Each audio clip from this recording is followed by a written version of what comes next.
గ్రంథం నుంచి 10వ అధ్యాయము 3వ చరణం. The book of Proverbs chapter 10 verse 3.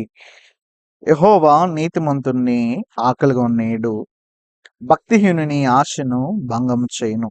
దేవుడు తన పరిశుద్ధ వాక్యమును నేను మన వినికిడిలో ఫలింపు దయచేయను గాక. ఆమేన్. చదివినటువంటి ఈ సామెత సొలొమోను చెప్పినటువంటి సామెత. ఈ సామెతలో నీతిమంతుని గురించి, అదే రీతిగా భక్తిహీనుని గురించినటువంటి మాటలు చూస్తాం. నీతిమంతుని గురించి దేవుడు అతనికి ఏం చేస్తాడు, అదే రీతిగా భక్తిహీనుని గురించి దేవుడు అతనికి ఏం చేస్తాడు అనేటువంటి మాటలు ఇక్కడ జ్ఞాపకం చేయబడతా ఉన్నాయి.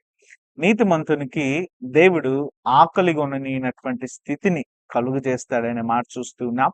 అదే రీతిగా భక్తిహీనుని యొక్క ఆశను భంగం చేస్తాడు అనేటువంటి మాటను మనం ఇక్కడ చూస్తూ ఉన్నాం. చాలా